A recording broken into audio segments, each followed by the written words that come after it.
വിജയം ആ ബദരീങ്ങൾക്ക് അല്ലാഹു തആല നയിക്കാൻ സൗഭാഗ്യം നൽകി. അതുകൊണ്ട് ഇന്നും ഇസ്ലാം നിലനിന്നു. 313 സഹാബാക്കൾ, വളരെ കുറഞ്ഞ സഹാബാക്കൾ. ആദ്യം ഇറങ്ങുന്നത് ഹംസ റളിയല്ലാഹു തആല മലിയാരി തങ്ങളുമാണ്, ഉബൈദുല്ലാഹ് തങ്ങളുമുണ്ട്. അതിനോടൊപ്പം മുഴുവൻ സൈന്യവും ഇറങ്ങുന്നു. ആ സൈന്യം പടിപടിയായിട്ട് ഇറങ്ങുന്നു. അവസാനം പലരും വീഴുന്നത് കണ്ടപ്പോ പിന്തിരിഞ്ഞോടുകയുണ്ടായി മക്ക കുഫാറുകൾ. അല്ലാഹു തആല മലായികത്തുൽ മുഖറബീങ്ങളെ ഇറക്കി, ശക്തമായ സഹായമുണ്ടായി. റസൂലുള്ളാഹി തങ്ങളുടെ ദുആ അല്ലാഹു തആല സ്വീകരിച്ചു. ആ സൈന്യം, ആ ചെറു സംഘം, ഈ വരുന്ന ആളുകളെ, 1000 പേരല്ലേ അതിന്റെ പിന്നിലുണ്ടായിരുന്നത്. ചരിത്രകാരന്മാർ പറയുന്നുണ്ട് അതിന്റെ പിന്നിലുണ്ടായിരുന്നത് ആ മക്ക രാജ്യത്തുള്ള മുഴുവൻ കുഫാറുകളുമാണ്. അവർ വ്യക്തിപരമായി സഹായം ചെയ്തു. എന്തെങ്കിലും പ്രശ്നം വന്നാൽ ഞങ്ങൾ ഏറ്റോളാന്ന് പറഞ്ഞു. എല്ലാ രൂപത്തിലുള്ള സാമ്പത്തിക സർവ്വ സഹായവും ചെയ്തവർക്ക് മുമ്പിൽ ചെറിയ സൗകര്യങ്ങളുമായി റസൂലുള്ളാഹിയുടെ ആ സംഘം വിജയിച്ചുവെങ്കിൽ നമുക്ക് മനസ്സിലാകുന്ന ഒരു സത്യമുണ്ട്. അല്ലാഹു തആല എല്ലാ കാലത്തും അതേ പ്രൗഢിയോടെ, അതേ കാവലോടെ, അതേ കരുത്തോടെ നിലകൊള്ളുന്നവനാണ്.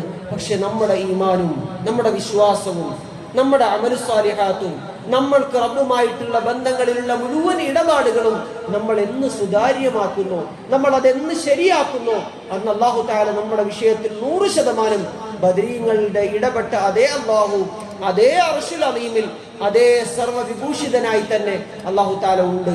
പക്ഷെ ആ അല്ലാഹു സഹായിക്കണമെങ്കിൽ നമ്മുടെ വിശ്വാസം അതിന് മാനദണ്ഡമാണ്. നമ്മുടെ വിശ്വാസം അതിന് മാനദണ്ഡമാണ്. നമ്മുടെ വിശ്വാസം നമ്മൾക്ക് ശരിയാകാതിരിക്കുകയും നമ്മുടെ ഈമാനിൽ നമുക്ക് ഉറപ്പില്ലാതിരിക്കുകയും പിന്നെ റബ്ബ് സഹായിക്കുന്നില്ല എന്ന് പറയുന്നതിൽ അർത്ഥമില്ല. മറിച്ച് നമ്മുടെ നോമ്പുകൾ സ്വീകരിക്കപ്പെടുന്ന നോമ്പുകളാണോ? നമ്മളിൽ നിന്നുണ്ടാകുന്ന പാപങ്ങൾക്ക് ആദ്യമായി എന്റെ ശരീരത്തോടും പിന്നെ നിങ്ങളോടും ഉപദേശിക്കുന്നു.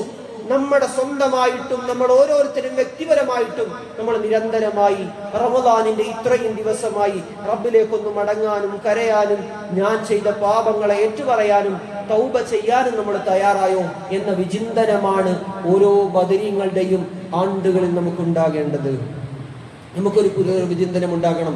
അല്ലാഹു തആല ഈമാൻ നൽകി അനുഗ്രഹിക്കുമാറാകട്ടെ. അല്ലാഹു തആല റബ്ബിലുള്ള യഖീൻ നമുക്ക് വർദ്ധിപ്പിച്ചു നൽകി അനുഗ്രഹിക്കുമാറാകട്ടെ. അല്ലാഹു തആല മുഴുവൻ പ്രതിസന്ധികളെയും മുഴുവൻ പ്രശ്നങ്ങളെയും റബ്ബ് തആല അവന്റെ കരുണ കൊണ്ട്, അവന്റെ ഔദാര്യം കൊണ്ട് നീക്കി നൽകി അനുഗ്രഹിക്കുമാറാകട്ടെ. മുസ്ലിം ഉമ്മത്തിന് അല്ലാഹു സമാധാനം നസീബാക്കി അനുഗ്രഹിക്കുമാറാകട്ടെ.